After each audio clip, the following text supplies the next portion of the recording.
Los oyentes de La Cafetera sostienen este programa. Hazte mecenas y únete ya a la resistencia cafetera. radiocable.com/mecenas. Hola, soy Adriana, gallega, residente en Almería ya 23 años. ¡Buah! Y os oigo y soy mecena desde hace muchos años, desde que me descubrió mi hermana, que la perdí el año pasado, vuestro programa, todos los días. Me gusta mucho la estructura del programa.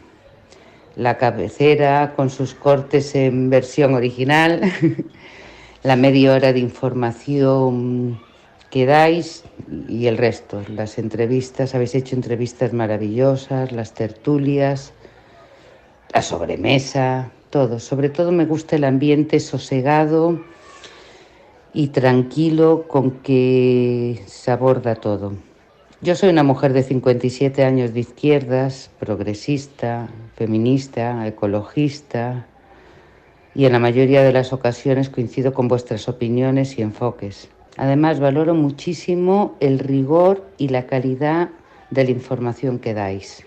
Hacéis un equipo estupendo. Fer, que eres especial, eres otro crack. La Pai y Pepe, que Pepe también le ha dado un aire al programa, otro aire. Gracias. radiocable.com/mecenas.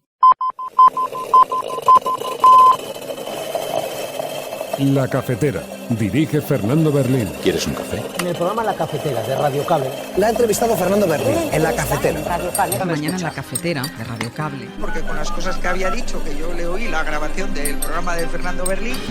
China from 145% that I set down to 100 and then down to another number. And I said you have to open up your whole country. And because I gave the European Union a 50% tax tariff, and they called up and they said, please, let's meet right now. Please, let's meet right now. Que no se puede vivir de espaldas a la realidad y pensar que el Festival de Eurovisión no tiene una dimensión política o no tiene una dimensión en la que afecta de manera muy importante la actualidad que sucede a nuestro alrededor, pues es o ver o no haber visto el festival nunca, porque siempre ha tenido esa dimensión política, y un documental maravilloso en Movistar que les recomiendo que vean sobre La La La, o bien querer preservar el festival de un marco en el que efectivamente pues solamente se producen interferencias por una de las partes. Creemos, por lo tanto, que la neutralidad en este caso no debe asociarse a la equidistancia y mucho menos a la indiferencia, nunca cuando se trate de denunciar, como es en este caso, una agresión como la que se está produciendo en Gaza. Tanto Eslovenia como España comparten una visión clara sobre la dramática situación, la catastrófica situación que atraviesa el pueblo palestino. Hace justo un año ambos países reconocimos el Estado de Palestina.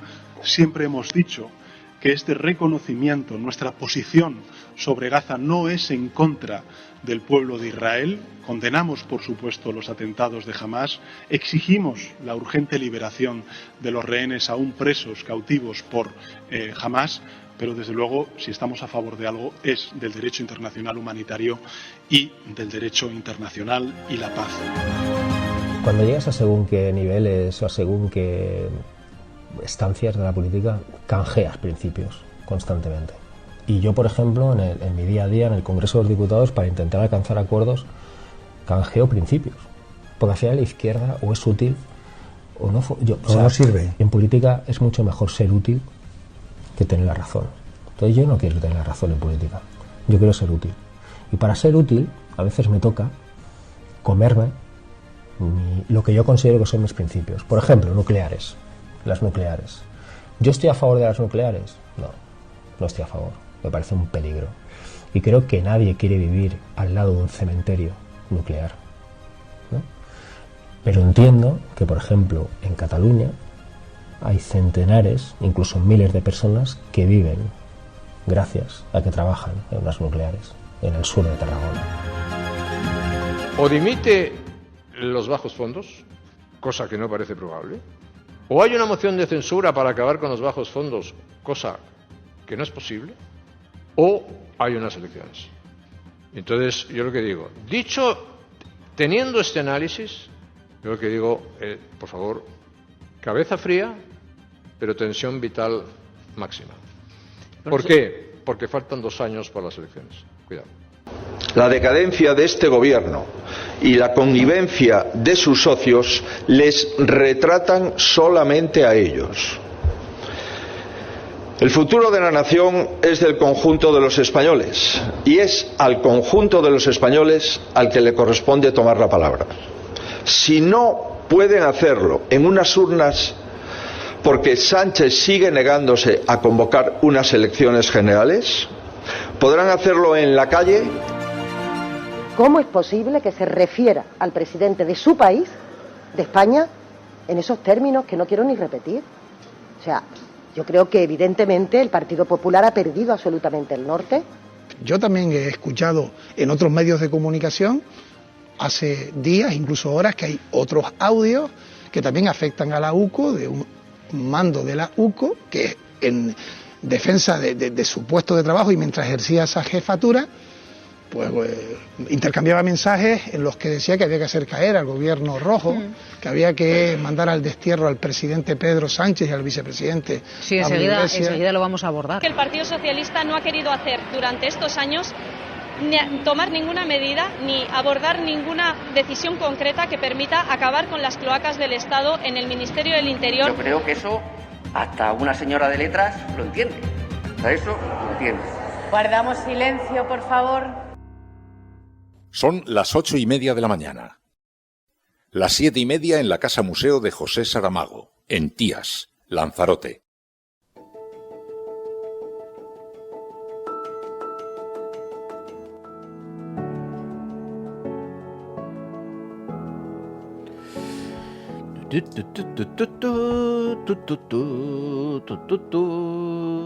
Una semana que acaba, que vuelve otra vez a estar al borde del abismo. Fijaos cómo será de grave la cosa, cómo será de seria en esta ocasión, cómo será de relevante que el Partido Popular ha decidido activar toda la maquinaria posible de respuesta y ante lo insostenible de la situación ha decidido tomar una medida inédita, convocar una manifestación. Así es como está la cosa. Se les va a hacer de largos estos 2 próximos años, porque es que, ahora veréis, muy buenos días a todos, bienvenidos al viernes. Ya sé que hemos pasado una semana llena de sobresaltos.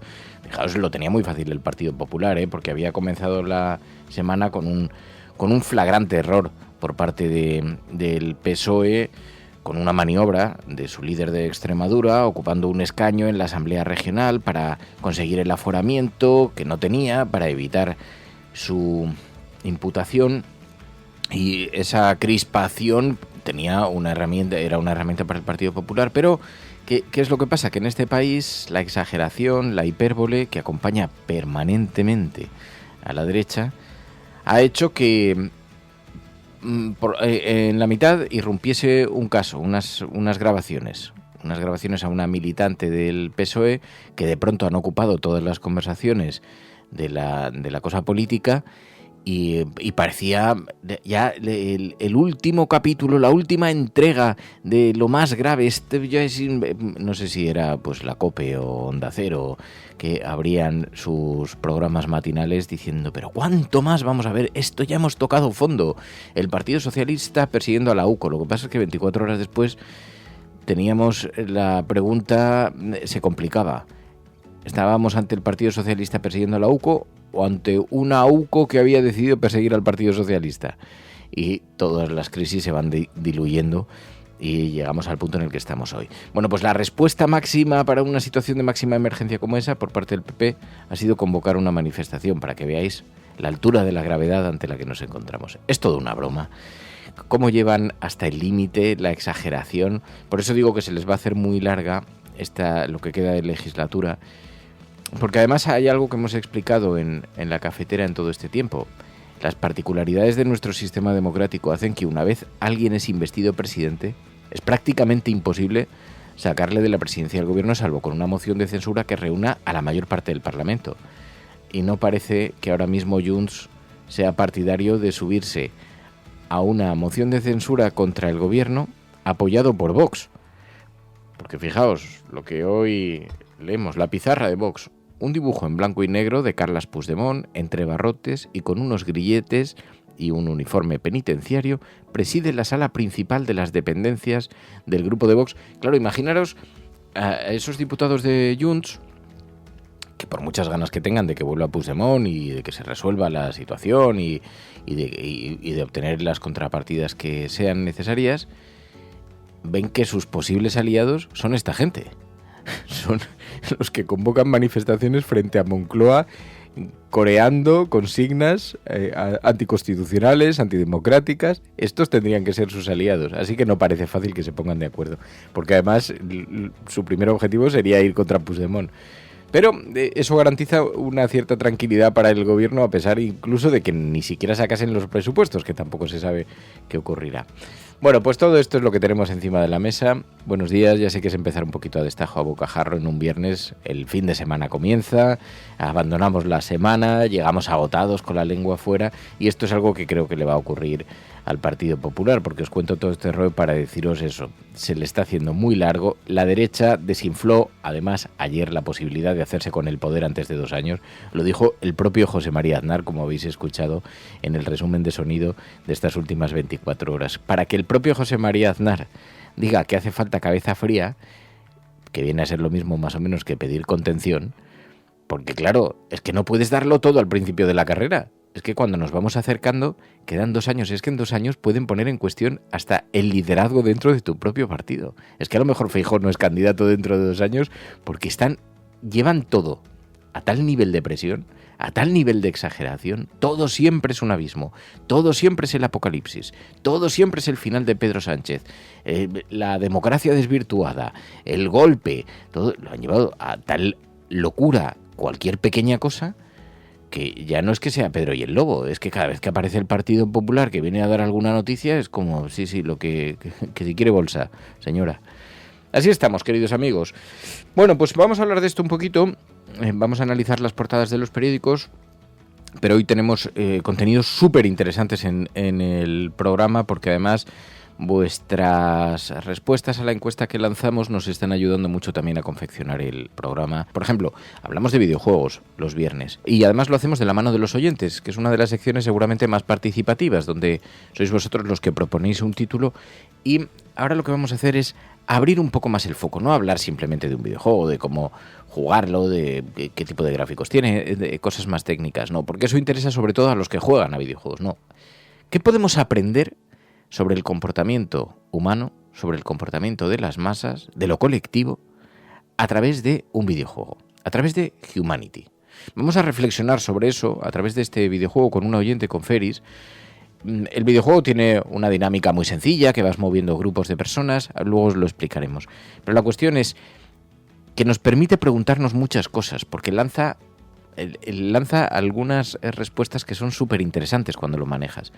De hecho, el creador de ese videojuego ni siquiera es un programador, ni siquiera es un diseñador específicamente que haya hecho su carrera en eso. Al contrario, es un arquitecto que ha trabajado durante muchos años diseñando espacios públicos, y ante el dilema de cómo se comportan los colectivos, la ciudadanía, pues acabó desarrollando este videojuego. Somos una especie en busca de un propósito, aunque no lo sepamos. ¿La humanidad necesita guías o simplemente una dirección a la que caminar? ¿Qué puede revelar un videojuego, que además no tiene diálogos, sobre nuestra comunicación, la comunicación que tenemos entre seres humanos como especie? ¿Qué pasaría si pudieras guiar a la humanidad desde fuera?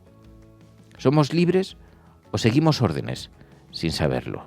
¿Somos producto de las modas, de las tendencias? Bueno, vamos a hablar después sobre esto, así que vamos a mirarlo con un poquito más de profundidad. Vamos a hablar también del cuerpo.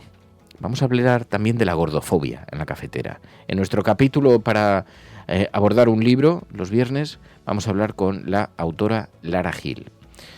Hay un recurso muy utilizado, ofrecido incluso hasta en la seguridad social y muy utilizado para luchar contra la gordofobia, al que acudimos voluntariamente las personas y que es muy peligroso. el recorte de estómago. Tiene un nombre técnico, luego vamos a hablar de esto, pero es tal la presión sobre el cuerpo perfecto que hay muchas personas que se someten a gravísimas operaciones que tienen unas secuelas y unas consecuencias importantísimas durante años, solamente por luchar en favor del cuerpo perfecto, para salir de la gordofobia. Manual para romper un cuerpo. Vamos a hablar con Lara Gil, que lanza esta advertencia. Creo que es una aproximación interesantísima. En series vamos a hablar de una serie, Legado. Es una serie de Netflix de este mismo año que nos habla de las batallas por la sucesión. Bueno, tiene un montón de referencias, aunque es una serie de ficción, tiene un montón de referencias a la batalla interna del Grupo Prisa, a la situación española, a la irrupción de Podemos, a cómo sus socios en el gobierno querían deshacerse de ellos. Tiene un montón de pequeñas alusiones indirectas que vamos a analizar después aquí en el programa En Plata o Plomo. O sea que tenemos un montón de secciones y luego el resumen de la prensa internacional. ¿Cómo han tratado en los medios de comunicación internacionales la actualidad de España de los últimos días?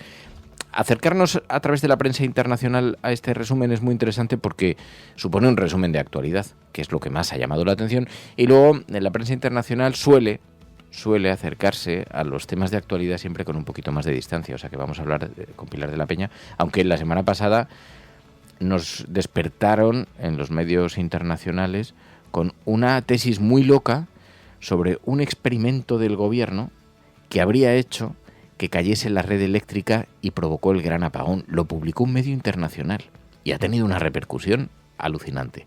Vamos a hablar de eso enseguida con Pilar de la Peña. Así que ya veis cómo está la cosa. Tenemos un montón de cosas para este ratito que pasamos juntos en el programa La Cafetera, en esta gran comunidad que se conforma en torno a el aroma del café. Si estás escuchando esto, adictos del café, amigos de la resistencia, amantes de la cafeína, no estás sola. Levántate con ganas, que el mundo hoy no se acaba.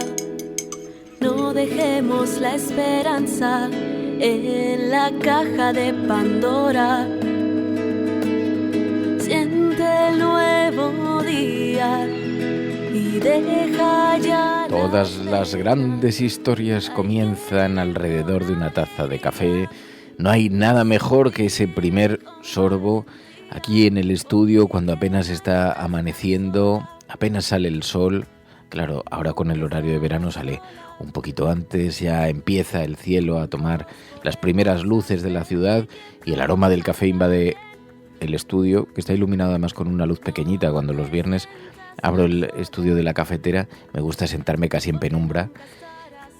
Entramos en otro tiempo, los viernes sabéis que es un programa especial, parte del programa está cocinado a fuego lento a lo largo de la semana, con entrevistas a lo largo de la semana. Esta ha sido una semana súper interesante, donde, por ejemplo, hemos tenido la oportunidad de conversar con Odil Rodríguez de la Fuente, la hija de Félix Rodríguez de la Fuente. Os invito a que no os perdáis la conversación, ha sido una conversación maravillosa, entre otras cosas porque nos destapa muchas cosas, nos retrotrae a un montón de tiempos cuando éramos críos, cuando éramos pequeños, en los que vivíamos con tanta intensidad pues la cosa de la naturaleza, gracias a los ojos de Félix Rodríguez de la Fuente. Empezaron a llegar algunos mensajes súper bonitos a La Cafetera después de la entrevista, con los que me siento muy conectado. Gracias, Anne-Marie, que nos escribía desde Tenerife y nos decía: hola Fer, soy Anne-Marie desde Tenerife. Hoy es día 28 de mayo del 2025. Estoy escuchando el podcast con la entrevista que les he hecho a Odil Rodríguez de la Fuente, la hija de Félix Rodríguez de la Fuente. Sencillamente decir que soy una de estas tantísimas seguidoras del Hombre y la Tierra.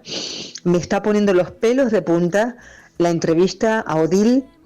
Yo soy un poco mayor que tú, Fer, y me está poniendo los pelos de punta y recuerdo perfectamente cuando yo era pequeña. Me estoy emocionando. Había justo cuando falleció, cuando el accidente, y recuerdo perfectamente que había mi madre tenía una pequeña tienda en un hotel, y recuerdo que había un pequeño homenaje de los niños de la zona cantando la canción de Querido Fe. Es muy emocionante. Pues eso, me ha retornado a la infancia y la emoción, la emotividad de ese hombre, lo que Rodríguez de la Fuente nos transmitió en aquella generación. Disculpa, pero es que me sale del alma. Dale, si tienes contacto con Odil, dale un enorme saludo desde Tenerife. Y es maravilloso que haya seguido el legado de su padre, es maravilloso. Un gran saludo, Fer, a ti y al equipo. Bueno, un abrazo. Gracias, muchísimas gracias, Anne-Marie, de verdad, de corazón. Muchísimas gracias por tu sensibilidad, por tu cariño. Fíjate, cuando conversábamos con Odil, es que es increíble, ¿no? Como creo que esto, en realidad, cuando hablamos en estos términos de Félix Rodríguez de la Fuente, en realidad nos estamos trasladando un poquito cada uno de nosotros a aquellos tiempos, al sonido, a los sonidos, a los olores, a la familia, a los seres queridos, a aquellas personas que nos dejaron, a aquella gente. Pero concentramos los recuerdos, porque fíjate, Anne-Marie, que la canción a la que aludes obviamente no se escuchó cuando falleció Félix Rodríguez de la Fuente, se escuchó después, porque era la canción que hicieron Enrique y Ana, precisamente por la muerte de Félix, así que ya sospecho yo que tardaría meses en ver la luz. Pero a mí me pasó igual, yo tenía concentrados todos los recuerdos y sí, me recuerdo, fíjate, siendo un niño, escuchando la noticia en un telediario y mirando, estaba en casa de mi abuela, y mirar a mi padre y decir, ¿se ha muerto Félix? Y sentarme en el suelo, yo debía de tener 5 o 6 años. Fíjate, ¿qué conciencia puede tener un niño de 5 o 6 años sobre lo que ocurre alrededor? Y, sin embargo, algo se ha quedado grabado en mi memoria, porque recuerdo sentarme en el suelo y romper a llorar, y tratar de esconderlo a la gente de mi alrededor, tratar como de ocultarlo. Y se lo contábamos a Odil Rodríguez de la Fuente esta semana cuando visitaba la cafetera. Yo tenía muchas ganas de esta entrevista, tenía muchas ganas de compartir tiempo con ella. Desde hace algunos años ya la habíamos entrevistado por teléfono en la cafetera, porque siempre era como una manera de conectar con nuestro pasado, con la infancia, con lo que vivimos. Y fijaos que le preguntamos precisamente a Odil cómo vivió ella aquel día. El día en el que una niña, porque es de nuestra generación, Odil, se entera del fallecimiento de su padre, con todo el peso que tendría seguramente la personalidad tan arrolladora que tenía Félix Rodríguez de la Fuente. ¿Cómo lo sintió ella? ¿Cómo lo vivió ella? Ese día era el día de su cumpleaños, o sea, nace y muere el mismo día. Y entonces, como estaba tan lejos, mi madre había quedado ya con él que a una determinada hora le iba a llamar mi padre, porque las conexiones en Alaska en aquella época tal, pues para que estuviéramos todas listas para felicitarle, ¿no? Porque los cumpleaños, bueno, pues luego en algunas cosas era muy tradicional. Era un hombre de pueblo, entonces había cosas así muy... Y entonces estábamos, pues eso, por ahí, pero al loro, porque en cualquier momento iba a llamar y tal. Y entonces llamaron, y mi madre cogió el teléfono, estábamos esperando a, bueno, ya, venir, tal. Y entonces mi madre, en ese momento, colgó el teléfono, puso la radio... Y justo lo estaban también emitiendo por la radio, ¿no? Entonces nos entramos todos a la vez. Y entonces yo lo que recuerdo es una sensación como de un agujero negro enorme que se abría. O sea, una sensación, a partir de ese momento fue un periodo bastante largo. Bueno, os invito a que recuperéis la conversación si tenéis la oportunidad, porque es verdad que fue muy, muy, muy edificante, muy sugerente, de estas conversaciones que ocurren cada cierto tiempo en la cafetera y que son muy estimulantes, que construyen. Una semana en la que hemos recibido muchas visitas en el estudio, porque estuvo también el cantante Fede Comín, que vivimos un ratito maravilloso. Nos habló de su nuevo disco, nos interpretó algunas canciones aquí en el estudio, nos reímos, compartimos un ratito. Bueno, absolutamente maravilloso. Lo hemos pasado muy bien, ha sido una semana fantástica, se puede decir, yo estoy súper contento, se puede decir que hemos tenido una gran semana. Bueno, no parece que haya sido una gran semana la del Partido Socialista y también la crispación desaforada. Es hoy objeto de portada en la Vanguardia, no está siendo una buena semana para el PSOE, comenzaba con la maniobra de su líder en Extremadura para ocupar un escaño en la Asamblea, para lograr el aforamiento que no tenía, y continuaba con estos audios que se han revelado unos empresarios Depende de cómo cuentes la historia, porque si seguimos la historia tal y como están contándolo algunos digitales en la derecha, El Confidencial, The Objective, pues parece que el Partido Socialista estaba buscando pruebas contra unos inocentes guardias civiles. Si contamos el otro relato, lo que tenemos son a unos empresarios que dicen haber sido extorsionados por unos guardias civiles y que se pusieron en contacto con el Partido Socialista a través de una militante para, dicen, revelar pruebas que pondrían en evidencia, que demostrarían ese grupo de extorsión dentro de la Guardia Civil, que además tenía como objetivo destruir al Partido Socialista también. Y entonces, en toda esta conjunción, en este debate, ¿qué es lo que ha ocurrido? ¿Una cosa o la otra? ¿Estamos ante el Watergate, el PSOE buscando pruebas contra las fuerzas y cuerpos de seguridad del Estado? ¿O más bien estamos ante las cloacas del Estado? Nos ha ocupado a lo largo de toda la semana el gran debate y ha hecho que el Partido Popular considere que ya hemos llegado, que ya hemos tocado fondo, que hemos llegado al límite. Decía Feijóo que aunque la moción de censura no depende de él, esto es gravísimo. Hace 7 años, los actuales socios del señor Sánchez dijeron que apoyaban una moción de censura para combatir la corrupción. Si fuesen consecuentes, ahora deberían hacer lo mismo sin ninguna duda. Y llaman capo al presidente del gobierno, llevan al límite, amaga Feijóo con la moción de censura en el peor momento de su relación con Junts y con el PNV. Difícilmente le puede salir bien esa jugada, como recuerda José Enrique Monrosi en el diario.es esta mañana. Pero Feijóo advierte del fin del mundo, aunque solo convoca una manifestación. Madre mía, pues si el final está tan cerca, si el apocalipsis ha llegado y la respuesta de Feijóo es una manifestación, sí que estamos mal. Pero es así es como están las cosas y fijaos, mientras pues desde los partidos políticos del arco parlamentario reprochan al PSOE no haber hecho nada contra las cloacas. Ayer escuchábamos, por ejemplo, a Podemos, sí, mucha preocupación por la militante. ¿Pero y qué habéis hecho para luchar contra la guerra sucia y contra las cloacas? En Podemos seguimos con muchísima preocupación las informaciones que estamos conociendo y desde luego pensamos que al Partido Socialista le quedan muchísimas explicaciones por dar en un caso que desde nuestro punto de vista apunta directamente a una realidad, y es que el Partido Socialista no ha querido hacer durante estos años ni tomar ninguna medida ni abordar ninguna decisión concreta que permita acabar con las cloacas del Estado en el Ministerio del Interior y en el seno del Estado. Porque lo que efectivamente no se puede decir es que al Partido Socialista todo esto le pille de nuevas, porque llevamos escuchando informaciones sobre casos construidos hace solamente una semana en este programa. Hablábamos con Miguel Urbán, el ex eurodiputado, que nos contaba haber sido objeto de un intento de montaje policial para supuestamente colocar 40 kilos de cocaína en un informe y señalarle a él como presunto vendedor de la droga para financiar al partido político Podemos. Si había unos policías capaces de hacer esto, algo que fue denunciado hace unos días en el diario.es, lo vimos, hablamos aquí con Miguel Urbán. Y si esto no llama la atención, ¿cómo va a llamar la atención que una militante se siente para ver si es que es verdad o no que hay policías corruptos?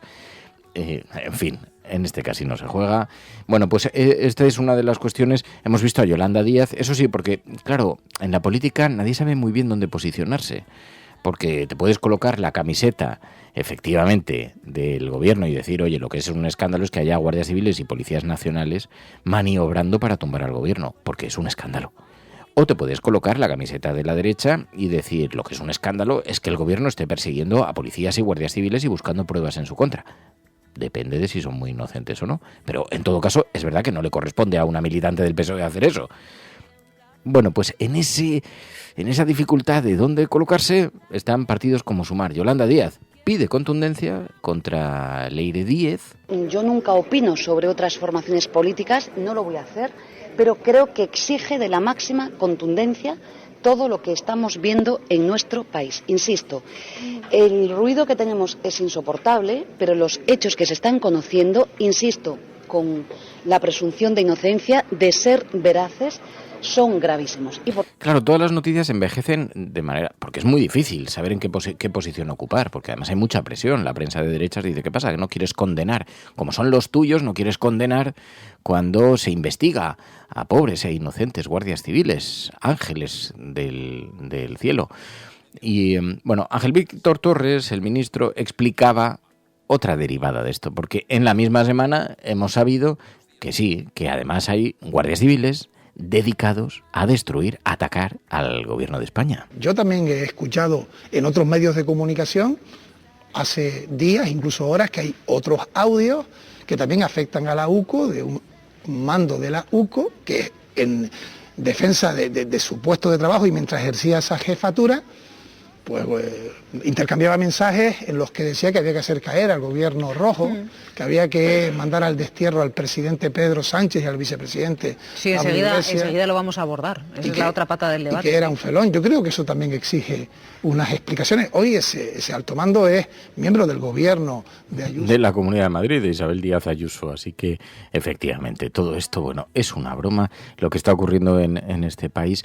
Mientras tanto, pues vemos cómo, decíamos antes, la derecha desinfla la posibilidad de hacerse con el poder antes de 2 años, a pesar de toda la grandilocuencia y todas las denuncias y la hipérbole, pues no ven nada fácil y empiezan a pedir un poco de calma. Habéis corrido demasiado el sprint, no se puede correr una maratón de 40 kilómetros porque son 4 años, no se puede empezar en los primeros 10 minutos dándolo todo, que vas a llegar, que te va a dar flato, lo ha dicho José María Aznar. O dimite los bajos fondos, cosa que no parece probable, o hay una moción de censura para acabar con los bajos fondos, cosa que no es posible, o hay unas elecciones.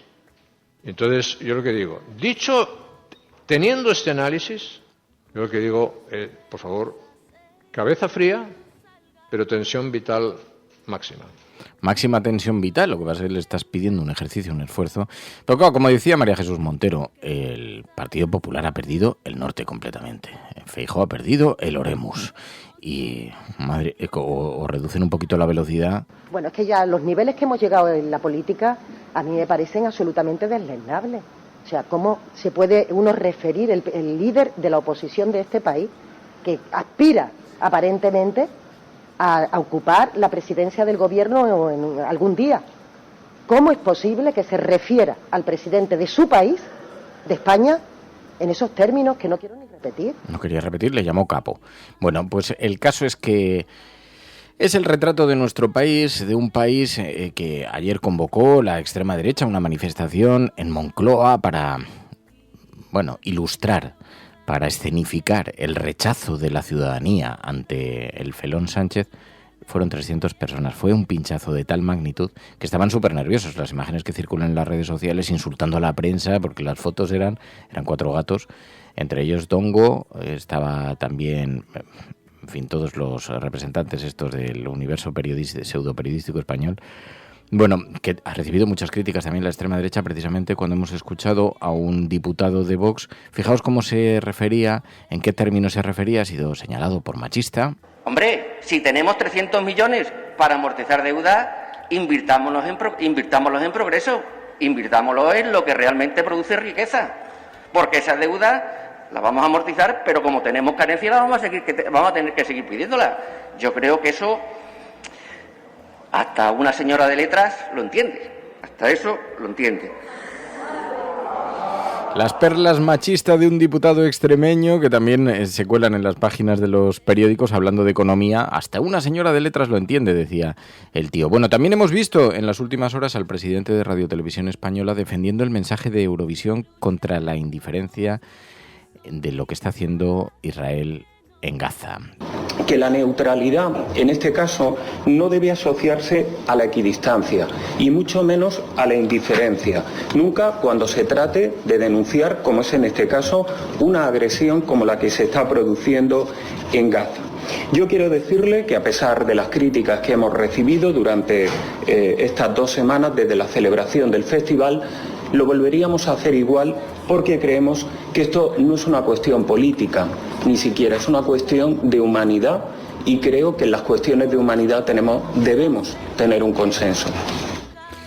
Así que defendía la decisión de sus trabajadores de colocar un cartel señalando este asunto, el mensaje de Televisión Española contra la masacre de Israel en Gaza. Bueno, pues la semana también tiene otras noticias. Vamos a ver con Pilar de la Peña cómo han sido recogidas por la prensa internacional y a resumir un poquito así la semana de nuestro país. Escuchas La Cafetera. programas de radio, de televisión en España, la prensa burlándose de nuestra propuesta. Podrán decir todos los periódicos del mundo lo que quieran. Que a democracia va ganar. En España, el ex vicepresidente del gobierno... En España finaliza el recuento de votos en los comicios municipales y autonómicos con una participación del 64%. Rodrigo Rato is under investigation. Dejaré lo mejor de mí, para poder estar a la altura de la confianza que ustedes me han entregado.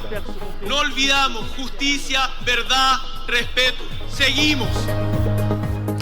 Bueno, pues abrimos una página para contemplar cómo la prensa internacional se ha referido a nuestro país, dónde se han fijado, qué cosas consideran que han tenido trascendencia y qué imagen ha proyectado de España en el exterior ante los lectores del resto del mundo. Con Pilar de la Peña. Pilar de la Peña, buenos días.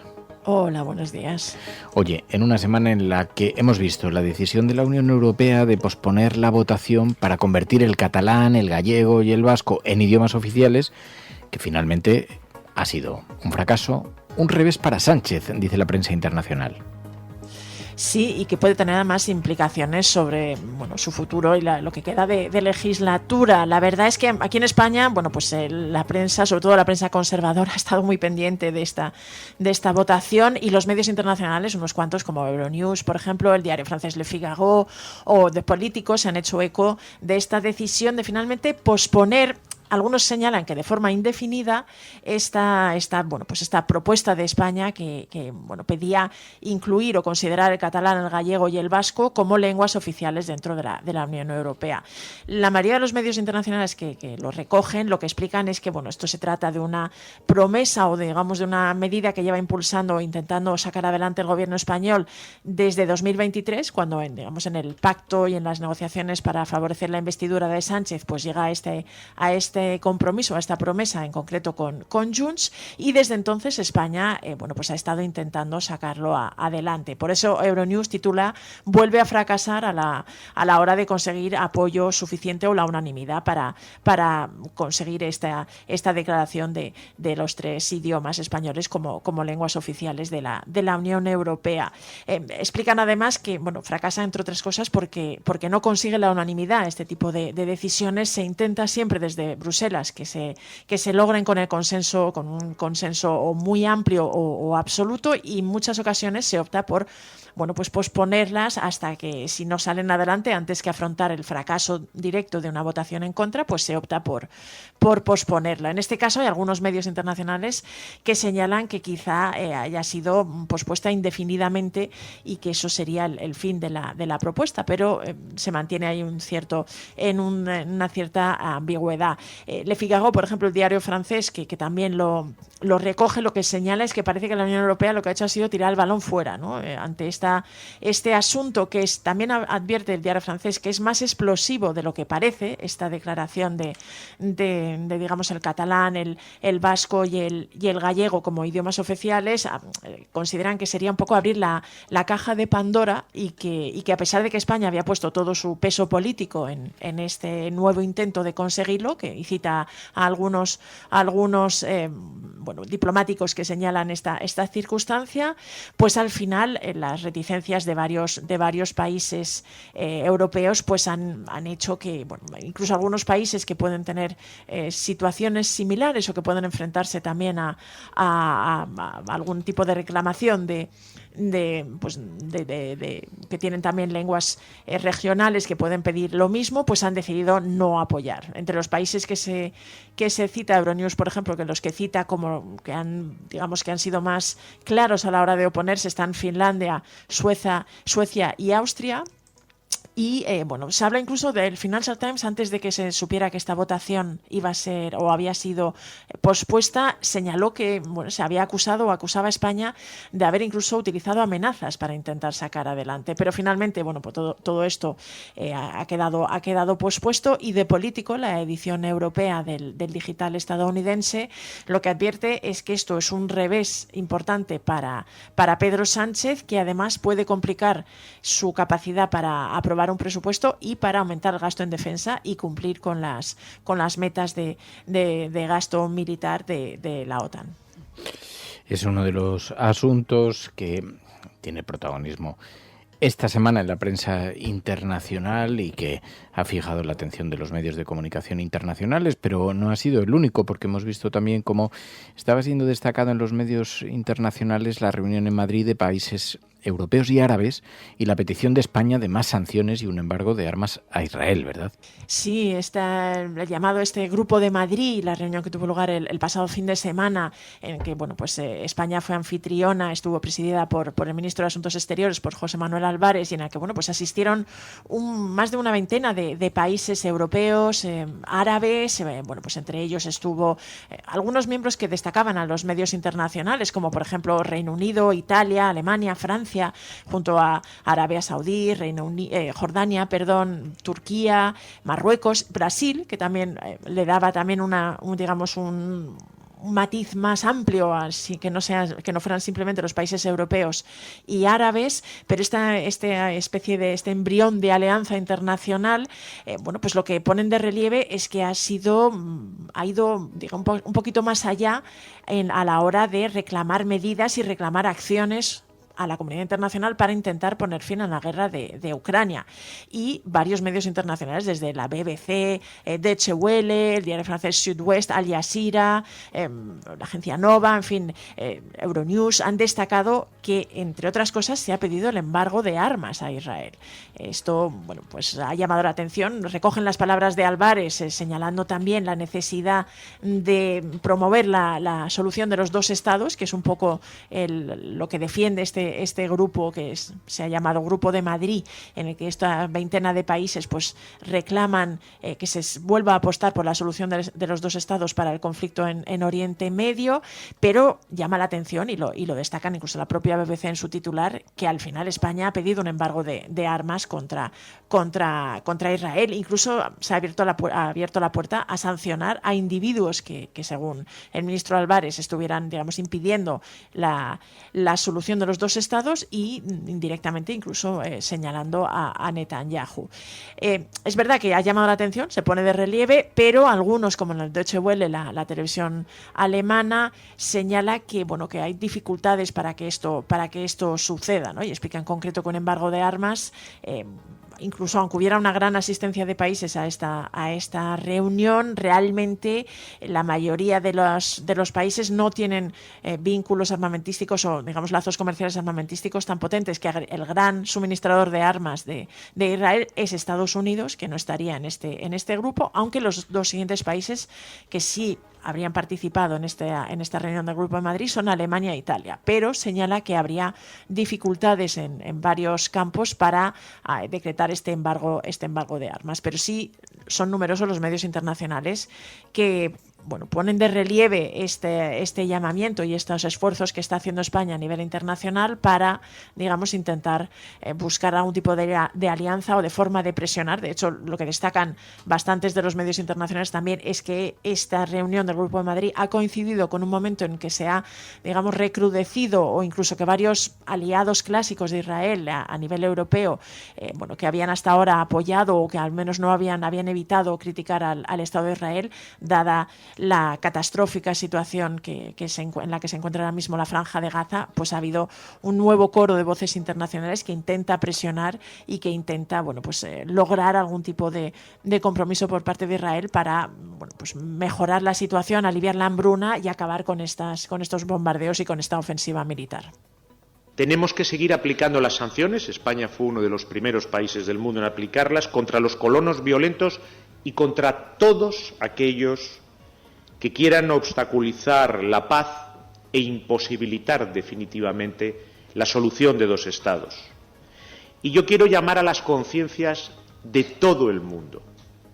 Si la situación sobre el terreno sigue así en Gaza y en Cisjordania, estamos muy cerca de que la solución de dos estados sea por la vía de los hechos, por la vía de la guerra, por la vía de la colonización ilegal, imposible. Bueno, esta misma semana hemos visto también como un artículo en The Telegraph donde se criticaba al gobierno por el apagón y se achacaba al mismo un experimento, ha tenido bastante repercusión, algo que incluso llegó al Congreso de los Diputados. Una teoría de la conspiración, fue un experimento del gobierno lo que provocó el apagón, y decía la ministra Hagensen. Niego, es falso, tajantemente falso, que el gobierno estuviese haciendo ningún experimento. Le animo a que aprenda cómo opera el sistema. Desde luego veo que lo desconoce. Los ciudadanos no merecen, desde luego, la irresponsabilidad de propagar y fabricar y ampliar bulos. Pues fue ese periódico, el Telegraph, el que hacía esa hipótesis, ¿no? El que planteaba ese escenario. Sí, irónicamente culpaba al gobierno y no a las renovables, es decir, coincidía un poquito en esta tesis que escuchábamos a la ministra, pero es verdad que un artículo, una columna de opinión que firmaba Ambrose Evans Pritchard señalaba o sugería la posibilidad que el apagón hubiera sido provocado por un experimento que habría estado llevando a cabo el gobierno español para ver hasta qué punto eran fiables y hasta qué punto podía, dejar la producción de electricidad o energía en manos de las renovables, de cara al apagón y al cierre nuclear que estaba previsto para 2027, ¿no? Algo así como que habrían empujado, y citaba, sin ser muy preciso, algunas fuentes en Bruselas, ¿no? que este experimento habría sido la culpa. Lo cierto es que el artículo de Telegraph lo que era extraordinariamente crítico con el gobierno, ¿no? Consideraba que era realmente el culpable, incluso acusaba al gobierno de estar encubriendo la investigación, dudaba además de que la investigación que se estaba llevando a cabo tuviera una voluntad real de esclarecer los motivos del gran apagón y señalaba que en este sentido no era justo culpar a las renovables, sino a quien había que culpar era al gobierno. Lo cierto es que son varios los medios internacionales que siguen poniendo de relieve que todavía no se conocen las causas del apagón. Hay varios medios franceses, en concreto el Express y Le Monde, que han recogido las palabras de Sarah Hagensen negando este experimento, lo que da idea de hasta qué punto había calado esta teoría o esta sugerencia de Telegraph. Pero claro, también hay que ir un poquito más allá. Ambrose Evans Pritchard es un columnista del diario de Telegraph. The Telegraph es un diario conservador, y él tiene una dilatada carrera, fue entre otras cosas corresponsal en Washington durante el final del siglo XX, ¿no? En los últimos años 90, y ahí coincidió con el gobierno de Bill Clinton, y en concreto con uno de los atentados más graves que ha sufrido Estados Unidos en su suelo, que es el de Oklahoma City, en el que murieron casi 200 personas y que llevaron a cabo dos ultraderechistas que fueron condenados. Uno de ellos incluso fue ejecutado. Sin embargo, Ambrose Evans Pritchard estuvo sosteniendo durante mucho tiempo, llegó a publicarlo en un libro, que la culpabilidad real de este atentado era del propio gobierno de Bill Clinton, que quería de alguna manera así evidenciar el riesgo que suponían las milicias de ultraderecha, y que era el autor intelectual o el responsable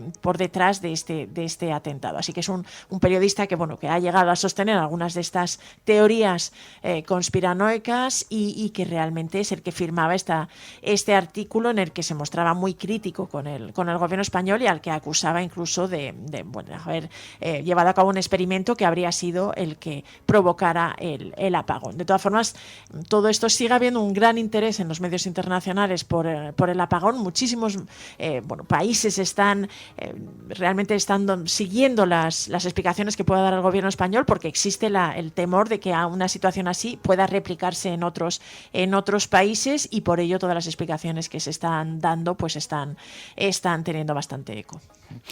Oye, Reuters ha puesto el foco en una víctima colateral de la guerra arancelaria de Donald Trump, una empresa de sombreros de Sevilla que lleva 40 años vendiendo miles de sombreros a los judíos ortodoxos de Estados Unidos, ¿no?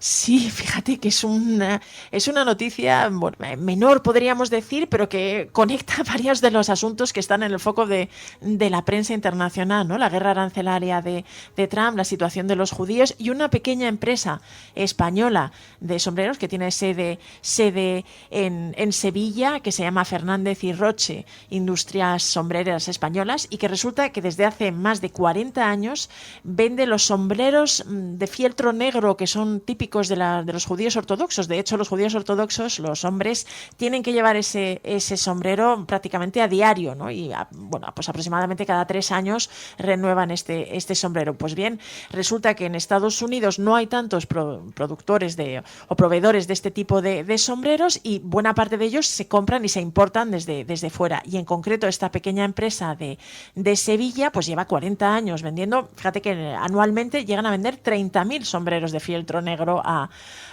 judíos, sobre todo a judíos ortodoxos de Nueva York y de Nueva Jersey. Y el reportaje de Reuters lo que pone de relieve es cómo hay un gran temor en esta empresa y en otras pequeñas de este estilo por el impacto de los aranceles. Explicaban que desde mayo ya estaban pagando un 10%, ese 10% que anunció Donald Trump a nivel global, que ya habían empezado a pagarlo en mayo, y que esto encarecía lógicamente el precio para sus clientes judíos, pero que trabajaba esta empresa con unos márgenes muy pequeños y no podían realmente bajar el precio de los sombreros para mantener a estos clientes de tanto tiempo, y que estaban ya preparándose para una reducción de la demanda y para cómo poco a poco pues fueran teniendo un menor peso en lo que era este mercado tan llamativo de los sombreros de fieltro negro para los judíos ortodoxos. De fondo, aunque sea una pequeña historia, pero es llamativa porque además pone el foco en otro de los asuntos que es la obsesión de Donald Trump, ¿no? Volver a intentar conseguir que todo se produzca en Estados Unidos, pero citan a uno de los responsables de esta empresa española, que explica que de momento la mayor parte de las empresas que producen sombreros en Estados Unidos pues prefieren hacer sombreros o están especializadas en sombreros vaqueros y no en este tipo de sombreros de fieltro negro, que son los que reclaman los judíos ortodoxos y que de momento realmente la mayor parte de ellos llegaban de productores de fuera, en concreto de españoles, como esta empresa de Sevilla, incluso algunos de Italia o China. Flipo. Y luego hemos visto también cómo las toallitas higiénicas, las toallitas húmedas, el papel de váter húmedo, llega a la prensa internacional. The Guardian, que destacaba la proposición de ley del gobierno para luchar contra ese problema medioambiental que suponen, y dice que van a obligar a los fabricantes a pagar por la limpieza. Sí, un reportaje en el diario británico explica un poquito cómo aquí en España se le llama el monstruo de las toallitas, ¿no? Estas toallitas húmedas que se utilizan para de forma higiénica y que muchas veces se tiran en los váteres y que realmente no es papel higiénico, no se descomponen y generan una especie de, taponan las tuberías y generan un problema ambiental muy serio. Y en esta semana hemos conocido que el gobierno español pues ha presentado una propuesta para de alguna manera dificultar este uso, entre otras cosas, y sobre todo intentar abordar el riesgo y el problema que supone que se tiren a las alcantarillas o a los váteres y que generen realmente atascos en la red, haciendo pagar a los productores o a las empresas proveedoras de este tipo de toallitas por la limpieza, ¿no? El diario británico destaca un poquito la propuesta de esta ley que prepara el gobierno socialista. Señala que también algo parecido sucederá con los proveedores de globos, que también suponen un problema ambiental, y que desde España se está afrontando este problema, que de hecho cita algunas cifras que hablan de que la limpieza o digamos el impacto de este problema, que suponen un gasto extra de 230 millones de euros para las redes de saneamiento, y que con esta medida desde España se plantea este intento de revertir esta situación. Bueno, pues ya veis, estas son las noticias que han llamado la atención de la prensa internacional. Pilar de la Peña, gracias, Pai. Gracias a la Resistencia, siempre. La Cafetera y Neutral presentan Plata o Plomo. El mundo en series. En el Juego de Tronos o ganas o mueres. Con Fernando Merlín y Ana Pastor. ¿Sabes dónde estás? Es una radio pirata. De la zona neutral. Nos recuerda un poco por qué luchamos. La noche es oscura y alberga horrores. La noche es oscura y alberga horrores. Nada cambia de golpe. Si estuvieras en una bañera que se calienta poco a poco, morirías hervida sin darte cuenta. Estamos juntos. Somos un trío. ¿Nosotros vivimos románticamente juntos? Hola, habla con Walter White. Usted dijo que estaba casi muerto, ¿vale? Dijo que moriría en cualquier momento. éramos capaces de ser y hacer todas esas cosas porque estábamos informados por grandes hombres, hombres reverenciados. Plata o plomo, el mundo a través de las series de televisión, a través de los documentales, con Ana Pastor Neutral. Ana Pastor, buenos días. Muy buenos días.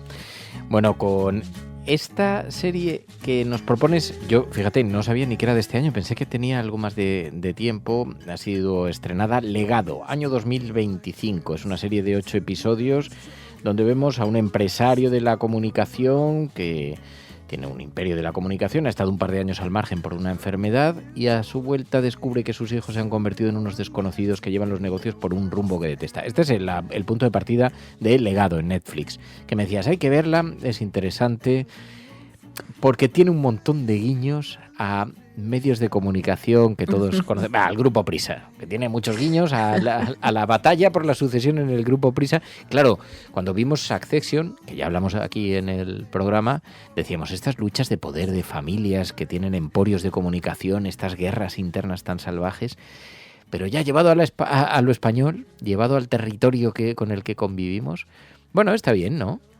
Sí, son 8 capítulos, está en Netflix, como tú dices, y es una aproximación de Eduardo Chapero Jackson y de Carlota Pereda, que son quienes dirigen estos 8 capítulos.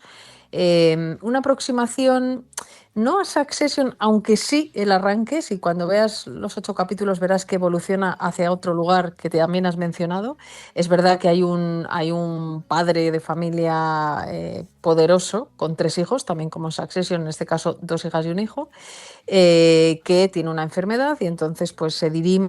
Claro, es un padre que es José Coronado, cuyo grupo de comunicación se llama Progreso y cuyo periódico principal se llama El Báltico, y dicen esas frases de una portada del Báltico puede hundir tu reputación o tu gobierno, lo que sea, ¿no? Entonces tú dices, ¿por qué el Grupo Prisa o por qué referencias mediáticas? Bueno, porque el propio José Coronado tiene un nombre que se llama Federico Stigman, es decir, es un propietario español, pero no español, quizá de origen del grupo de comunicación. Tiene una cercanía con el gobierno progresista de coalición, como cuenta la serie, en el que hay 2 partidos. Uno se llama Avancemos, el pequeño, sí, donde hay también sus dimes y diretes, como ha pasado en la izquierda del PSOE. En fin, que hay un montón de referencias a la actualidad y luego hay un muy buen casting, la verdad, bueno, que creo que ayuda mucho también a meterte en el tema. Bueno, el caso es que hay quien ha creído ver efectivamente muchos paralelismos con lo que le ocurre al Grupo Prisa, la presencia de Orgullian, pero sobre todo las relaciones del poder, de los medios de comunicación con el poder y con algunos eventos de la actualidad patria, como pues los comisarios corruptos, cómo se entrelazan investigaciones así. ¿Podemos hacer una relación? ¿Nos atrevemos con este tema? Porque yo he visto que hay literatura publicada sobre esto, que la serie no tiene mucho tiempo, pero ya se ha escrito algo, ya han empezado a decir, ostras, pues fíjate, sí, claro, también señala esto. Claro, porque hablan de un comisario, no recordará qué nombre le ponen, pero vamos, muy parecido, que se dedica a conseguir información y a chantajear. Aparece también un ministro chantajeado, aparece un periodista muerto en un conflicto, no recuerdo si ellos lo sitúan en Afganistán. Aparece el tema de la memoria histórica, es decir, que han cogido, ¿no? Es un equipo de guionistas gallegos que vienen además de series de las que han triunfado mucho, ¿no? Pues desde Élite, etcétera. Han metido a gente de muy distinto tipo y desde luego está muy basado en hechos reales. Obviamente le cambian los nombres. El papel que hace el Pedro Sánchez, digamos, de la serie es que hasta físicamente se parece, o sea que han buscado un montón de cosas. Luego, una de las 3 hijas del magnate, de José Coronado, pertenece a Avancemos. Digamos que siendo de una familia un poco pija, ella se ha metido en ese partido de izquierda, a la izquierda del grande en el gobierno.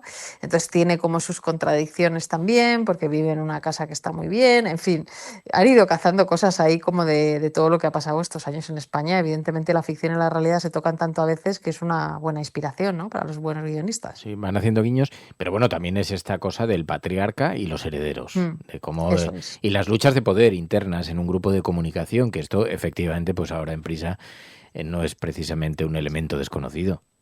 Bueno, porque además ahora mismo lo que cuenta la serie, que por eso también se toca mucho con grandes grupos en dificultades económicas, es cómo el propietario, que en origen era esta persona o su familia, empieza a tener dificultades y entonces entran fondos de inversión nacionales y extranjeros que empiezan a pedir ciertas cosas, que intentan cambiar el rumbo de los medios de comunicación que hay dentro del grupo, que hay periodistas que se resisten pero hay otros que se entregan, en fin, como digo, pues cosas que pueden ir apareciendo en el día a día. Pasó en Succession, ya lo vimos, ¿no? Aquel canal de noticias. También hay una de las hijas que dirige un canal de noticias, El Legado, una televisión, no un canal de noticias. Y bueno, me parece que es interesante por los días estos loquísimos que estamos viviendo y porque cada vez más quienes se dedican a la creatividad la utilizan como herramienta, pero a veces no les hace falta esa inspiración, porque con poner los telediarios pues a veces es suficiente, ¿no? Total, no, el que ha escrito la serie desde luego tenía muchos informativos encima. Pero tenía que apuntar muchas cosas. Bueno, vemos todos estos conflictos familiares, empresariales, es un poquito también la adaptación a los nuevos tiempos, las dificultades, todas estas cosas que van siendo reveladas.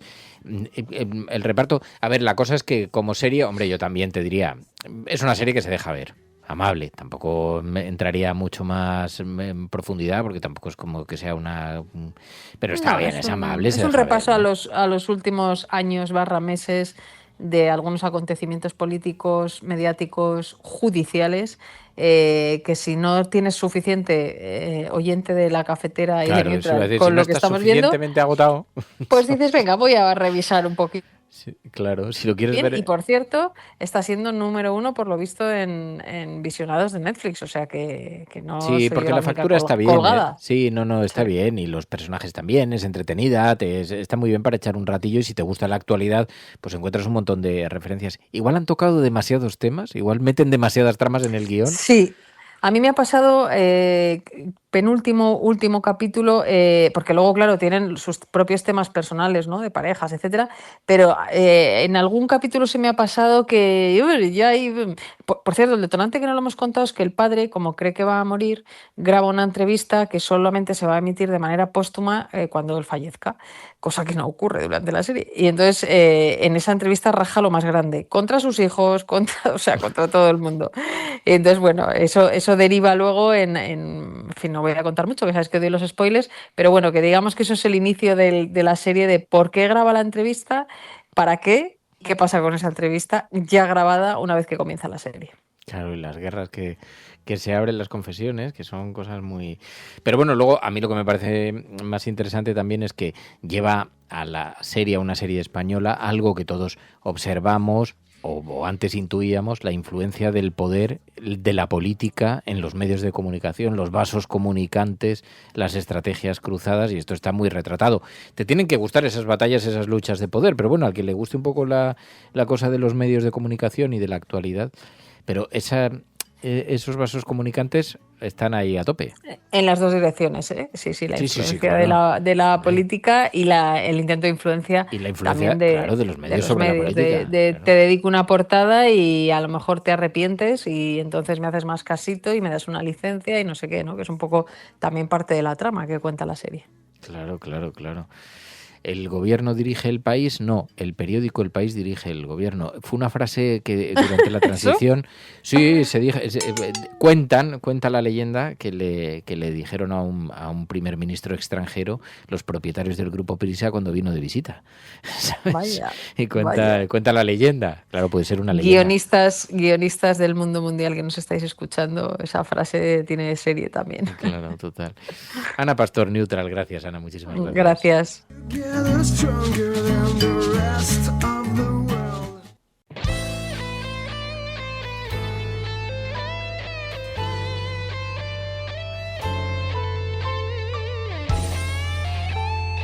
Peggy 18.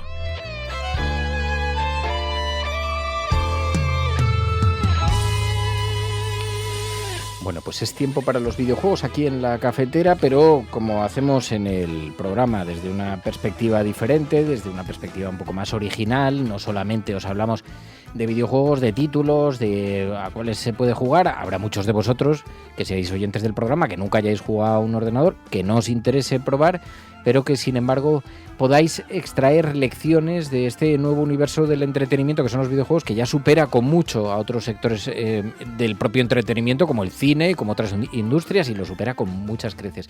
Pero es que además hay importantes metáforas, importantes lecciones que podemos sacar. Por ejemplo, ¿qué podemos aprender sobre el comportamiento de las masas a través de un videojuego que se llama Humanity? ¿Qué podemos aprender sobre cómo se comportan los ciudadanos, sobre la libertad de conciencia? ¿Somos libres? ¿Nos comportamos de forma colectiva? ¿Somos una especie en busca de propósito, aunque no lo sepamos? ¿Qué puede revelar un videojuego que no tiene diálogos sobre nuestra comunicación como especie, cómo actuamos como colectivo? Bueno, de todo eso vamos a hablar hoy con Feris. Feris, muy buenos días. Hola, ¿qué tal? Buenos días. Que ha estado jugando a este Humanity durante 18-20 horas, me has dicho. Sí, la verdad no me lo he terminado todavía porque últimamente voy un poco mal de tiempo, pero vamos, suficiente para ver un poco la filosofía del juego. Vamos a empezar, si te parece, por esa parte, porque creo que es lo más sugerente que tiene todo esto, pero luego vemos un poco la dinámica del juego, en qué consiste. Pero bueno, básicamente tienes que guiar a un grupo de personas a través de una suerte de construcciones, de bloques, vas guiando a una masa cada vez más creciente, un montón de gente que va siguiéndote a tu alrededor, tú eres una especie de perro luminoso, pero todo esto tiene un montón de metáforas, conlleva un montón de metáforas. La historia del creador ya te hace ver por qué va por ahí, porque el creador es Yugo Nakamura, creo que es diseñador gráfico, creo que es además trabaja en una empresa, tiene una empresa que se dedica al diseño artístico de lugares públicos, entre ellos los baños públicos de Tokio, por ejemplo. Sí, eso es. Yugo Nakamura no toca muy tangencialmente el mundo de los videojuegos, él es arquitecto de profesión y diseñador web. Y pues está mucho, pues eso, dentro de lo que es el arte conceptual y el comportamiento, ¿no? de las personas un poco en los lugares públicos. Y tiene una empresa que se llama THA, y es la encargada actualmente de rediseñar los baños públicos de Tokio, que les está haciendo unos conceptos artísticos súper chulos, de todo muy guay. Y claro, si tienes que diseñar un espacio para ver cómo se comportan las masas, qué espacio ocupan, cómo se mueven, tal, pues el mundo de los videojuegos y de la recreación virtual es perfecto. Pero claro, hay un montón de peligros, de preguntas que se plantean con esto que me parecen maravillosas, porque la cosa es que el juego se basa en eso, en cómo se comportan los grupos, cómo se desplazan. Tú eres una especie de perrito, ¿no?, que tienes que guiar a un grupo. Sí. De hecho, el juego empieza, un día desperté y me di cuenta de que era un perro. Empieza así. Y efectivamente oí una voz en mi cabeza que me dijo que tenía que guiar a la humanidad hacia la luz. Entonces, esta idea de un perro que guía a la humanidad hacia la luz es un concepto como muy poético ya para empezar, ¿no? No es una persona que guía al rebaño, sino ya el perro en realidad ese concepto de rebaño, ¿no? Es un perro que guía a un rebaño, pero en este caso de personas. Claro, y de lo que se trata un poco hay una serie de pruebas, pero estás guiando a las personas porque han perdido su alma, han perdido su conciencia. Eso es. Sí, digamos que estas personas en este momento han perdido todo el concepto que tenían de sí mismos, de su alma, sus propósitos, su conciencia, se comportan realmente como marionetas, como títeres, van un poco pues donde tú les dices. Y entonces, a través de una serie de pruebas, la idea es que vayan adquiriendo conciencia de lo que son, de lo que fueron, y que vuelvan otra vez a convertirse en seres humanos. ¿Y se pueden extraer lecciones de cómo se comportan los grupos, los colectivos? Porque cómo se mueven las masas cuando siguen un poco, cuando son rebaño, ¿no? Cuando, oye, somos libres, seguimos órdenes sin saberlo. ¿Se puede extraer algunas lecciones de esto? Sí, en un principio, claro, el juego, pues tú vas dando órdenes y la masa, ¿no?, va siguiéndolas. Pero ¿qué es lo que ocurre cuando se acumula mucha más gente de la que en un principio está previsto? Pues lo que ocurre es que a nivel del juego se ve muy claro, ¿no? Se salen, digamos, de la casilla en la que está la orden marcada, y todas esas personas que salen de la casilla, de la zona que está marcada, pues por ejemplo para saltar o para girar, pues se comportan de otra manera completamente diferente. Hacen lo que, pues, continúan con la orden que le habían dado anteriormente, ¿no? No son conscientes de que hay una orden al lado que cambia o anula la orden anterior. Y Claro. entonces eso se ve cuando se acumula muchísima gente, ¿no? Cuando la cosa sigue su curso normal, no, pero cuando se acumula muchísima gente, cuando hay mucha más masa, al final siempre hay gente que se sale de la orden que está establecida o que sigue con las órdenes antiguas, se queda un poco anclado en el pasado y continúa, ¿no? con la orden que le habían dado antes. Claro, todo esto parece muy etéreo, son conceptos muy filosóficos y tiene muchas interpretaciones seguramente y es muy metafórico, pero porque en el videojuego tú eres un pequeño personaje que precisamente para que no se te desmanden los grupos pues tienes que operar con una serie de dinámicas y simplemente te mueves en una dirección, en otra y vas aprendiendo un poco las inercias y todo eso, pero a mí lo que me interesa es también un poquito qué nos convierte en masa, qué nos devuelve al individuo. O sea, ves a miles de personas moviéndose en fila y ahí dices, así opera el conformismo, todo van juntos. Pero luego hay una pequeña desviación que puede cambiar el movimiento de todos. Y ahí está el papel que juegan o que jugamos los disidentes, los raros, los que se salen del camino y que pueden hacer que la masa varíe también sus movimientos, ¿no? Sí, de hecho en el juego, a medida que vamos avanzando niveles, que vamos desbloqueando partes de nuestra conciencia, pues empezamos por un despertar, ¿no? Luego está la capacidad de elección, el concepto, ¿no? De tener un destino fijado. Llega un punto en el que llegamos a una fase de competición, en el que aparecen los otros, que son otros personajes como parecidos a los humanos que tenemos que guiar, pero que tienen un comportamiento que entra en conflicto con el nuestro. Y entonces, en el nivel tenemos que lidiar con ellos de tal manera que podamos pues llegar a nuestro destino sin desviarnos. Pero claro, es difícil porque ellos van a intentar desviarnos, ¿no? Entonces, lo primero que aparece es una especie de competición. Ellos pues, simplemente van por su camino, intentan conseguir los objetivos antes que nosotros, pero al final se van alterando conforme no consiguen sus objetivos y puede acabar incluso en una guerra, en un conflicto mucho más serio. Y entonces eso también lo refleja el juego. Luego dices, el punto de partida, me di cuenta de que era un perro, pero que tiene que guiar las personas hacia la luz. Que también es una forma de hablar de espiritualidad en el videojuego. Sí, claro. De hecho, la idea es esa. La idea es que a través de las diferentes pruebas en las que el perro guía a la humanidad hacia la luz, la humanidad va recuperando, va tomando conciencia, ¿no? De lo que es, de lo que es su alma, de sus propósitos en la vida y todo eso. Entonces es todo, pues eso, en ese sentido etéreo, ¿no? De ver si los seres humanos realmente están preparados, estos seres humanos que han perdido toda conciencia, son capaces y están preparados de volver a recuperarla. Claro, porque es ¿qué es lo que sucede, qué es lo que ocurriría si desprovees de su alma a la gente, de sus propósitos, de sus objetivos, que se vuelven títeres, muy manejables? Exacto, efectivamente, se convierten... De hecho, aquí los personajes, si tú no les das ningún tipo de orden y llegan a un precipicio, se tiran por el precipicio. No tienen el concepto de que se van a caer ni se van a morir, o si se chocan contra una pared, pues están constantemente dándose cabezazos contra la pared. No tienen ningún tipo de, pues eso, de sentido propio de tomar decisiones, ¿no? No son capaces de tomar decisiones por sí mismos. O sea que la reflexión es, claro, porque el perro no impone, señala. ¿La humanidad necesita guías o solamente una dirección? Que es la pregunta que subyace de fondo. ¿Estamos preparados para formas de poder que no dominan, que solo sugieren caminos? Un poquito la disyuntiva, ¿no? Claro, al principio del juego, como los humanos están completamente desprovistos de todo tipo de voluntad, es el perro el que realmente da las órdenes y ellos siguen el camino. Salvo en el caso, efectivamente, de que haya tanta gente que sea imposible seguir la orden, todo el mundo sigue el camino. Pero a medida que se va avanzando en el juego, sobre todo cuando entra en juego la competición y el conflicto, pues hay algunos humanos que no siguen la orden, que van a lo mejor a buscar el conflicto o a buscar la competición contra otros. Wow. Y entonces, claro, ya no puedes controlarlos de la misma manera. Así que podemos aprender cosas sobre la humanidad a través de este Humanity, a través de este videojuego. Yo he visto que tiene unas referencias buenísimas.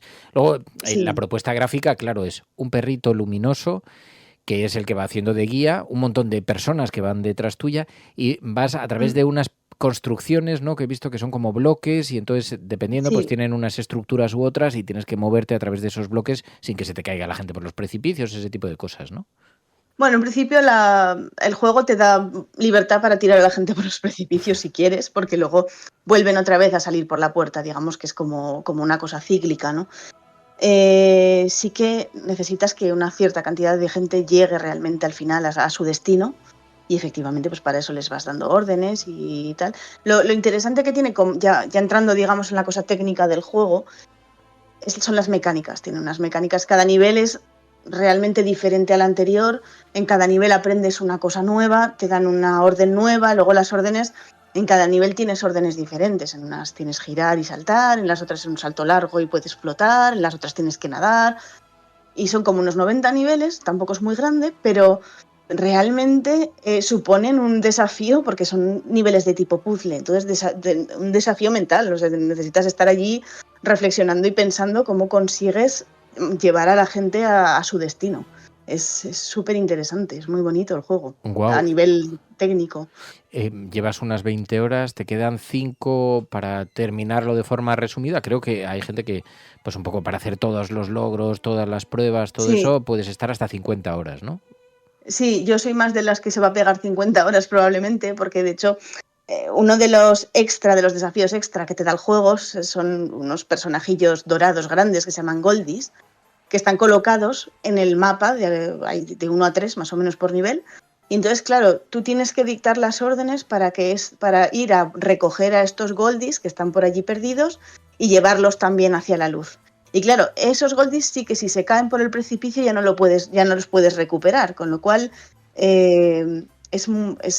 hay que darle todavía más a la cabeza, digamos. Hay que intentar descubrir cuál es el camino más adecuado para que el Goldie no se caiga, teniendo en cuenta que efectivamente si acumulas mucha gente, este problema de que no caben en la casilla también le puede pasar al Goldie. También puede acabar tomando caminos que no esperabas. Entonces, la verdad es que resulta todo un desafío mental, Así, al margen de todo el plano filosófico. Es claro. súper interesante. Pero a mí me parece esto muy seductor. ¿Qué podemos aprender del comportamiento de la sociedad, del comportamiento de la gente, del colectivo, de la libertad? ¿Seguimos órdenes sin saberlo? ¿Somos realmente libres? ¿Qué nos convierte en masa? ¿Qué nos devuelve a ser individuos? Podemos encontrar espiritualidad en un videojuego, se busca esto y si la humanidad necesita o no guías. A mí esto me parece que es muy interesante que vayas teniendo, aunque sea algunos pequeños perfiles de esto. Pues oye, Feris, muy interesante, súper interesante, te lo agradezco muchísimo, que disfrutes el final, lo que te queda de juego. Pues muchas gracias, seguro que lo disfruto, vamos, lo estoy disfrutando muchísimo. Gracias, muchas gracias por la sugerencia, cuídate mucho. Venga, gracias. Hasta la próxima.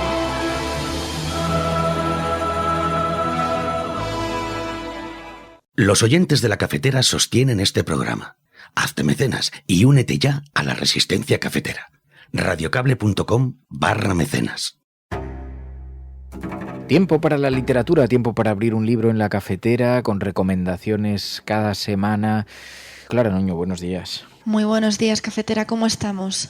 Pues estaba, fíjate, muy atento al libro que me recomiendas esta semana, Manual para romper un cuerpo, de Lara Gil, una historia sobre gordofobia. Es verdad que la presión que existe sobre el cuerpo es extraordinaria, pero toda esta mirada hace que busquemos unos caminos para estar en el estándar que aparentemente busca la sociedad, que son dramáticos y que expresa muy bien Lara en este libro, ¿no? Efectivamente, y además ahora que viene el calorcito y con eso, aquello que llamamos la operación bikini, que yo llamaría un poco la operación tortura, ¿no? Que si dietas, que si qué ropa me pongo, que si la gente me va a ver la chicha, que afecta sobre todo a las mujeres, pero los hombres también tienen una gran presión estética, o sea, nos afecta a todos. Pues creo que es un buen momento para hablar de este manual para romper un cuerpo, que se llama así porque habla de ¿qué harías tú para estar delgado o delgada en este caso? ¿Estarías dispuesto a cortarte trocitos de tu estómago para no tener hambre y no comer más? ¿A que se te caiga el pelo, a ponerte enfermo todo el rato? ¿A que se te caigan los dientes para estar un poco más guapo y para que no te miren mal por la calle? Pues de todo esto va la historia que nos cuenta Lara Gil, de cirugías innecesarias y sus consecuencias. Hablamos con la autora. Radiocable.com/mecenas. Manual para romper un cuerpo. En la editorial Aguilar con Lara Gil. Lara Gil, muy buenos días. Buenos días. Bueno, muchísimas gracias en primer lugar, Lara. Claro, tenemos tanta presión sobre lo físico en la sociedad moderna, estamos tan preocupados de cómo se nos ve, de cómo se nos mira, que en la búsqueda de las soluciones muchas veces nos metemos en unos jardines. Te voy a pedir en primer lugar, como hacemos una presentación a los oyentes de cada libro, que nos hagas un pequeño viaje, una pequeña sinopsis sobre la materia en la que te sumerges en este manual para romper un cuerpo. Haznos una sinopsis. ¿De qué va el libro? Pues el libro es una investigación, una exploración sobre un tipo de cirugías que se realizan actualmente en España, que son las cirugías bariátricas, que es un nombre un poco extraño, pero que son cirugías que consisten en reducir o dañar una parte del sistema digestivo, sobre todo el estómago, para hacer que las personas gordas adelgacen. Entonces es una investigación, pero también es mi historia personal, que me sometí a una operación así hace 17 años, y es también una reflexión. Entonces es un ensayo autobiográfico en el que cuento todo lo que he ido descubriendo sobre este tipo de cirugías, con un enfoque feminista, con un enfoque antigordofobia, y lo voy poniendo todo el rato en diálogo con mi experiencia y con las experiencias y con todo lo que yo he ido también descubriendo desde mi activismo. Hablas de que te lo venden como si fuera un caramelo, ¿no? Y que luego realmente la esperanza de vida o la calidad de vida disminuye mucho. Yo ayer, por curiosidad, metí en Google cirugía bariátrica y todo lo que me pone, toda la información que me da, son beneficios y dice que aumenta la esperanza de vida de las personas. ¿Cómo te enfrentas tú a esta dualidad y a lo que has vivido? Yo lo que intento justo es comprender y encontrar herramientas para entender cómo podemos vivir en un mundo donde hay tanta distancia entre la realidad y luego el discurso, ¿no? O lo que se nos plantea y se nos vende, porque este tipo de cirugías, tú te metes en internet o vas a hablar con algún profesional, alguna profesional a las clínicas que las ofrecen y te lo plantean como algo poco invasivo, algo sencillo y como algo que te va a traer muchos beneficios. Pero la realidad es que los estudios académicos y la experiencia de la gente que lo hemos vivido es muy, muy diferente. Pues estas cirugías tienen consecuencias graves y severas en nuestra salud y que son mucho más graves que lo que nos pasaba antes de someternos a ellas.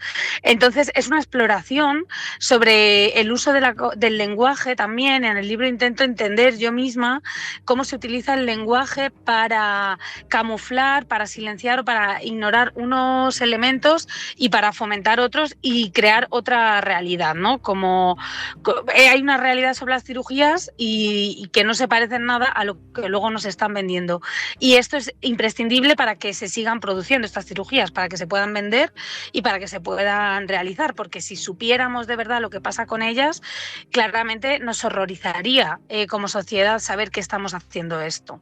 Gran parte de todo esto tiene que ver con esa presión a la que aludes en el libro. Dices, es una historia sobre gordofobia, porque toda la presión viene determinada también por la mirada sobre el peso, sobre el cuerpo, sobre lo físico, la gordofobia en nuestra sociedad, ¿no? Sí, es que este tipo de cirugías se producen por gordofobia, porque vivimos en una sociedad que odia a los cuerpos gordos y que no entiende que se puede vivir siendo una persona gorda, y lo lleva hasta tal extremo que piensa que es mejor vivir con una parte del estómago, con la mayoría, vamos, un 80% del estómago inutilizado, que vivir siendo gorda. Me parece que este tipo de cirugías reflejan claramente la perversión de este odio que demuestra que como sociedad preferimos a personas enfermas antes que personas gordas o con cuerpos de diferentes tamaños. Háblanos un poco de las consecuencias de una operación como esta, que además es que es una operación, dices, muy común, es muy frecuente.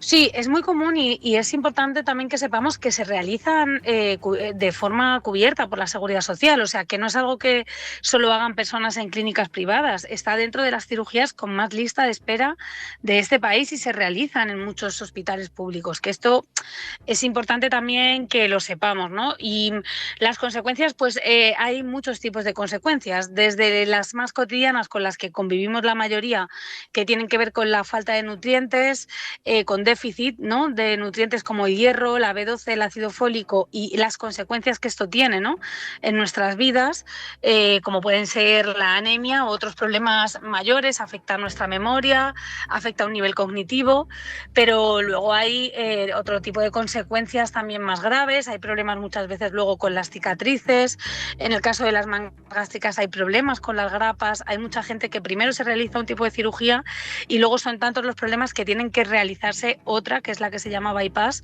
que es más invasiva todavía, ¿no? El cansancio crónico, la caída de pelo, el desgaste de los dientes, la rotura de huesos. Estos son diferentes cuestiones con las que convivimos. El síndrome de dumping, ¿no?, que es un problema con el azúcar, con cómo lo absorbemos, y que hay veces que nos pasa que al acabar de comer empezamos a marearnos, nos sentimos desmayar, los vómitos, el reflujo. Estas son cosas cotidianas. Y luego hay otras que afectan a la salud mental. Pues hay estudios que se están haciendo ya que relacionan este tipo de cirugías con el aumento del suicidio, con el aumento de la depresión y del alcoholismo, la no absorción, por ejemplo, de medicamentos.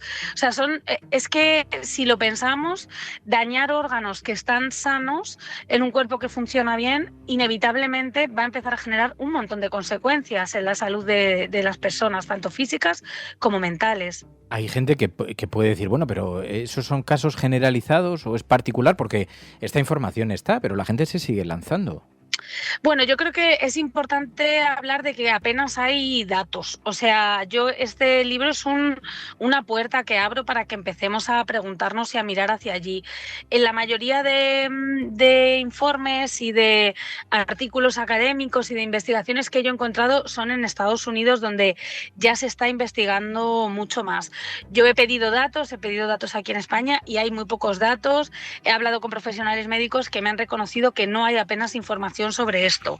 Entonces, es importante ver que apenas hay datos, los datos son difíciles, o sea, es difícil acceder a ellos, pero sí que hay una realidad y una evidencia, que es que está la experiencia de las personas que hemos sufrido estas situaciones. Y yo siempre digo, si seguramente quien nos esté oyendo conoce a alguien que se ha sometido a este tipo de cirugía, y si le pregunta va a ver cómo son un montón las consecuencias que hay. O sea, que no hace falta ni siquiera investigación. Es que simplemente si abrimos el melón y empezamos a preguntar a cualquier paciente de estas cirugías, empezamos todo el mundo a verbalizar las mismas situaciones. Claro, de hecho, ahora que lo comentas, yo conozco a varias personas que no sabían nombre, siempre he sabido que es recortar trocitos del estómago, pero conozco a varias personas, de hecho hombres, que se han hecho esta cirugía. Pero centrándolo más en las mujeres, porque la presión estética sobre las mujeres siempre ha sido mucho más fuerte, hay un punto del libro en el que sentencias: le tenemos más miedo a engordar que a estar enfermas. Hablemos un poquito de eso. Claro, yo creo que hay que poner una mirada interseccional en la que, si pensamos que la gordofobia se intersecciona con el patriarcado y la presión que hay hacia las mujeres por tener un cuerpo concreto y un cuerpo además vinculado a la mirada masculina, ¿no?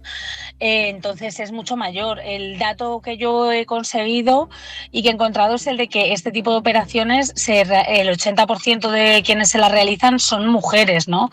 Entonces, claramente, la mayoría de prácticas de violencia estética que se nos proponen a las mujeres no van en pro de nuestra salud, sino más bien todo lo contrario. Y también hago una reflexión sobre cómo miramos hacia otras culturas, ¿no?, y hacia otros mundos que se supone que son muy diferentes, en los que desde Occidente señalamos, ¿no?, que se trata mal a las mujeres, cuando luego hay una violencia estética y una gordofobia brutal hacia nosotras, y a esa no la miramos, o sea, ni la señalamos. ¿Ha cambiado en los últimos tiempos? ¿Ha cambiado algo? Porque vemos, sí, cada vez hay más denuncias en torno a lo que supone la gordofobia, en torno a la presión física, la presión psicológica que hay en torno a lo estético, pero ¿crees que en los últimos tiempos estamos cambiando en algo? Yo creo que hay cambios, lo que pasa que pasa con los cambios estructurales, que son tan a largo plazo que que así de cerca cuesta verlos, pero yo sí que creo que hay cambios, y en el libro intento también mostrar el propio cambio que ha habido en mí, por si puede acompañar a alguien que también esté en esa transición, porque yo cuento que cuando me operé, el principal motivo por el que lo hice es que ni siquiera sabía lo que era la gordofobia. Nadie pensábamos a mi alrededor que fuera una posibilidad existir siendo gorda. Y para mí ha sido este proceso en el que he ido entendiendo que el dolor que yo vivía cuando era adolescente no era responsabilidad de los kilos que tenía, sino de la gordofobia que había a mi alrededor. Y ir comprendiéndolo, ir entendiendo que hay una gordofobia alrededor que nos hace sufrir, va liberando de mucho sufrimiento a las personas gordas, y eso es un camino que ya se ha empezado. El activismo antigordofobia lleva tiempo y es un camino que ya es imparable. O sea, las activistas gordas ya no estamos mirando atrás y le estamos diciendo al mundo que hay otras formas de vivir, y eso siempre es interesante porque ampliamos la mirada y engordamos el horizonte, claro. Siempre se asocia las personas con sobrepeso con enfermedades o con dolencias. ¿Por qué esta mirada? ¿Por qué esta manera de verlo? Bueno, es la propia lógica de la gordofobia, y es bien interesante cómo se utiliza la enfermedad y la salud como forma de deslegitimar nuestra existencia, ¿no? Como a mí siempre me parece curioso cómo cuando estamos hablando de derechos y de una vida libre de violencia para las personas gordas, se señala que estamos enfermas, y resulta que no hay consenso científico sobre el nivel de enfermedad que es la gordura. Solo hay consenso en que es un factor de riesgo, como muchos otros. Hay muchísimos factores de riesgo, pero este es el que más le preocupa a la sociedad, y no es casualidad, ¿no? Entonces es curioso cómo ni siquiera hay consenso sobre la gravedad de esta enfermedad, pero además cómo se utiliza para legitimar el maltrato hacia nosotras, porque la verdad que estemos enfermas o no, no lo voy a decidir yo ni lo vamos a decir en esta conversación, pero no es relevante en absoluto respecto al hecho de que vivimos en un sistema de opresión y de discriminación. Además, hablando del sistema de opresión y discriminación, tú has pasado tu adolescencia, como mucha gente de tu generación, insertada en los 90s, la super pop, las heroin chic, que eran estas modelos súper delgadas, casi esqueléticas, y heroin chic porque la heroína te adelgaza hasta el hueso. Entonces, háblanos un poco de qué es lo que se ha quedado clavado en el cerebro de esas mujeres que han vivido lo que tú has vivido, que te estaban diciendo, tú no puedes tener unos kilos de más. Claro, yo creo que somos varias generaciones de mujeres, ¿no? Un poco las que están antes que yo y que vienen después, todos esos 90, principios de los 2000, las que hemos vivido todo un proceso de pedagogía corporal y de domesticación en el que por todos los lados, ¿no? O sea, desde todos los lugares posibles, recibíamos el mensaje de que teníamos la obligación y el deber de ser delgadas o de buscar la delgadez permanentemente, porque si no, no teníamos derecho a existir. Y esto pues ha llegado desde la gente a la que escuchábamos, nuestros referentes musicales, las series que veíamos, las revistas que leíamos, también lo reproducían nuestros familiares en casa, se reproducía en el colegio. Entonces es un proceso de domesticación del cuerpo y de disciplina que ha metido en nosotras una idea muy concreta en la que solo vamos a ser queridas y legitimadas y solo vamos a tener un mundo en la sociedad si demostramos que estamos esforzándonos por adelgazar y que nos lo merecemos, ¿no? Porque hay algo muy de merecerse. Solo te van a querer delgadas si te lo curras y buscas la delgadez y te esfuerzas, ¿no? Porque hay mucho estereotipo y prejuicio con que las personas gordas somos unas vagas y que no nos esforzamos, en oposición a las delgadas que sí que se esfuerzan, ¿no? Entonces es mucha cultura del esfuerzo vinculada con el patriarcado que está en nuestro ADN, y es un trabajo largo y difícil por cambiar dentro de nosotras y hacia afuera. Pues es Lara Gil, en la editorial Aguilar, Manual para romper un cuerpo, una historia sobre gordofobia. Lara Gil, gracias en nombre de los oyentes de La Cafetera. Muchísimas gracias. Gracias. Un abrazo, Lara.